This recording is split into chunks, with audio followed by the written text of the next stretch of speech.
Today is the 66th day of the practice of the Bhagavad Gita. Yesterday we did the 26th shlok of the 18th adhyay, and today we will do the 27th verse of the 18th chapter.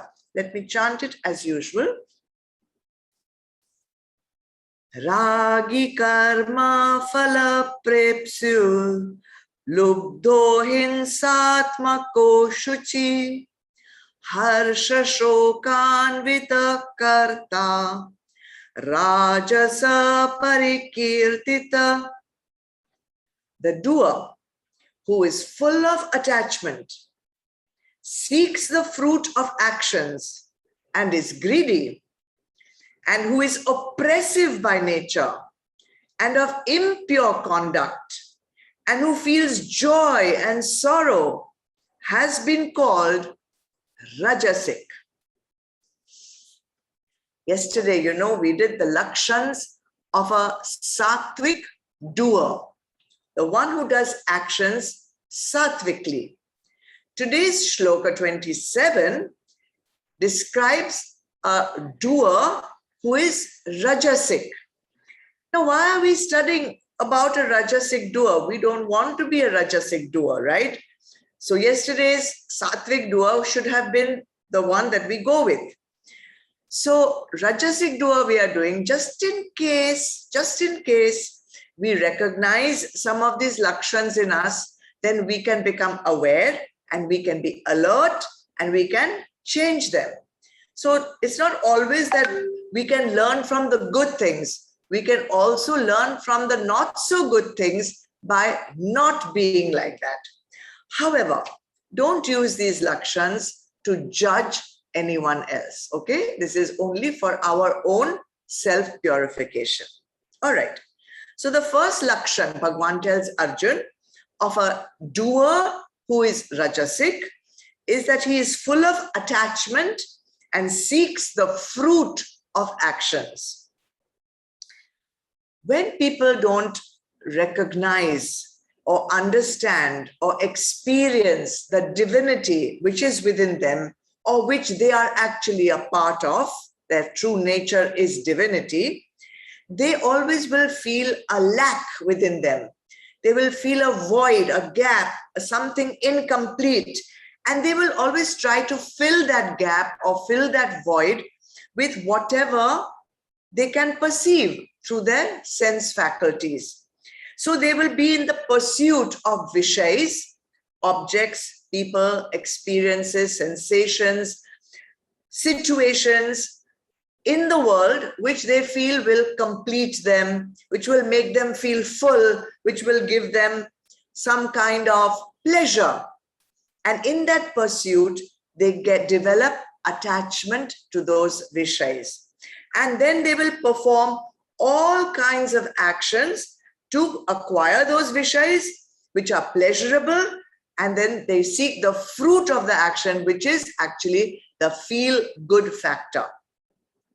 Obviously, this is not what we are aiming for. We are aiming to be sattvic doers. So we have to do a sadhana, which is simple enough. Attend satsang, understand that you are divinity yourself, understand and imbibe the Vedantic truths, and slowly detach from sansar, detach from the vishais of sansar and attach to Bhagwan. If you want to come out of attachment to sansar, you have to be attached to something else. So you attach to Bhagwan. 2. The rajasic doer is one who is greedy. Now, desires are there with everyone, and let me tell you, they are never ending. They have survived so many of our lives, so many of our deaths, and they are continuing to reside in us lifetime after lifetime in what we call the subtle body, the mind, all right? And when we take birth, all those desires take birth along with us from lifetime to lifetime.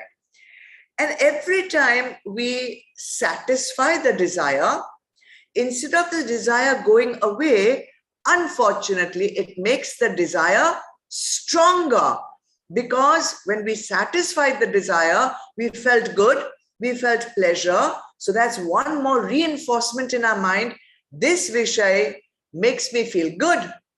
And so if I have more of it, it will make me feel better. So this is how greed develops. We are happy, then we want to be happier. If it is good, we want it to be better. So that is why we keep pursuing something, and what little thing satisfied us once, now we want more and more and more. Obviously, this is not what we want to be, rajasically greedy. So what do we have to do? How will we overcome this greed of wanting more and more pleasurable things? We develop titiksha, our ability to bear the discomfort of not satisfying a desire for a higher purpose, which is for our spiritual goal. Okay? And titiksha will help us to sublimate all our material desires with spiritual desires. And that kind of desire is allowed. What will help us sublimate is bhakti. Bhakti is the one that helps us sublimate material desires into spiritual ones. All right. Then the third lakshan of a rajasic doer is one who is oppressive by nature. You will see that today's lakshans all follow a pattern. And the root cause of all of them is desire. So now when the desire is not fulfilled, let's say, when it is fulfilled, we have seen it makes us greedy, lobh. When it is not fulfilled, it makes us oppressive. Oppressive means it makes us angry, krodh. This anger then gets expressed towards the obstacle that is in the way of our desire being fulfilled. This anger goes on snowballing. If you aren't doing the sadhana for removing the anger, or you've not done the abhyas, then anger doesn't just go away by itself. It just gets bigger and bigger. Then not only will you express it at the obstacle that is coming in the way, you will express it with whoever is coming in the way, whether they are responsible for you not getting your desire or not. They just stand there, they just sit somewhere, they will also get the full blast of your anger, right? And normally you will always express anger at a person who you feel is weaker than you, who will not be able to retaliate back, right? So if unheeded, if you allow this anger to just, keep getting blasted at Tom, Dick, and Harry, then this anger will make you violent, aggressive. And violent and aggressive doesn't mean you hit somebody or use your hands or legs or whatever. This anger getting aggressive means your thoughts will get violent, your words will get violent also. Your actions, of course, may get violent. And this is definitely not what a sattvic doer would do. We do not want to go down this route. So we must become aware. Let us become aware of the desires that we have and the effect that these desires are having on us when they get fulfilled and when they do not get fulfilled. When they get fulfilled, they will lead to greed. When they don't get fulfilled, they will lead to anger. So now slowly, the sadhanas, the process of spiritual journey is to sublimate these rajasic desires, of course tamasic also, which we will do tomorrow. We must sublimate these desires into sattvic desires. And then when sattvic desires become predominantly in our nature, we have to sublimate it into Bhagwan's desires, bhakti. Again, we will keep coming back to bhakti today because that is the way to overcome rajas. Fourth, One who is rajasic will be of impure conduct. As I said, everything here is starting with desire. Now, when desires start growing and becoming stronger and stronger, they will now develop into obsessions and addictions also. So now they have got an energy of their own, which is almost impossible to overcome just by saying, I want to overcome it. At that time, whatever that desire, obsession, addiction is, you will try to do whatever you can, good, bad, ugly, beautiful, whatever, to get your fix.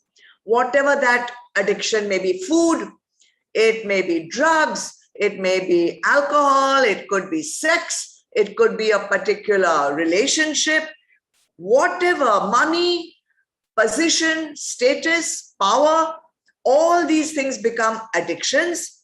And then no rule of morality applies. No rule of dharma applies. No sadgun, avgun, all those thoughts simply disappear. And you totally go with blinders towards the object of your desire. No matter, then this buddhi and vivek and all that stuff is simply thrown out of the window. Therefore, daily satsang is required. Daily input to tell you the danger of all these kind of fixations and uncontrolled desires. By staying in contact with satsang, bhakti, like-minded people, we slowly imbibe the teachings of the Shastras, and through samaj, through understanding, through vivek, we slowly overcome these desires and our impure conduct becomes pure. Now, the last lakshan, one who feels joy and sorrow is a rajasic doer. This could sound quite surprising.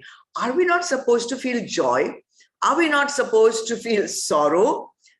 Well, if the joy and sorrow is attached to the expectation of a desire being met, then that is not a very good thing. See, when do we feel joy?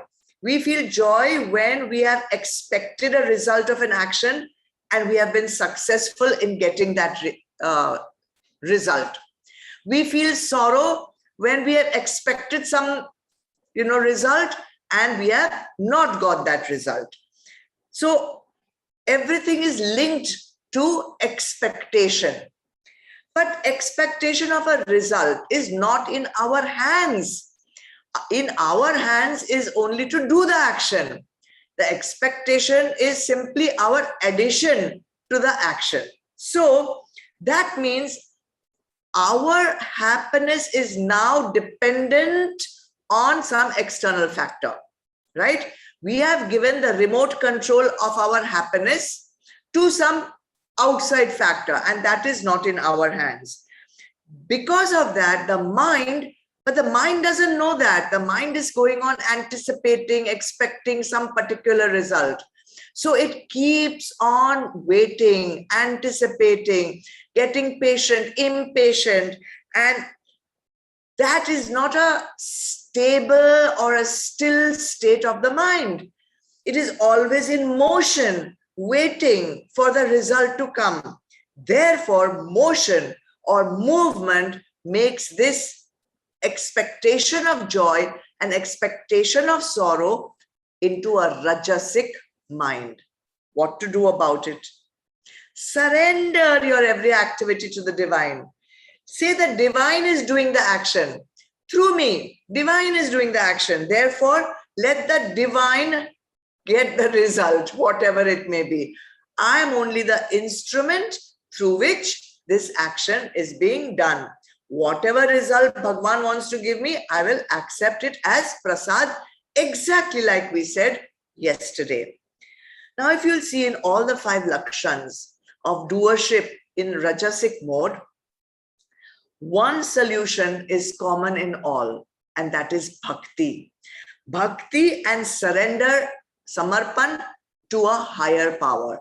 If you feel that any of these lakshans apply to you in a small way also, see whether you can bring more bhakti into your life, bring more samarpan bhav to your life, and slowly, even quickly, these rajasic lakshans will definitely get converted into sattvic lakshans, and you will move out of a rajasic doer into a sattvic doer. That's all for today. Tomorrow we will see what makes a doer tamasic.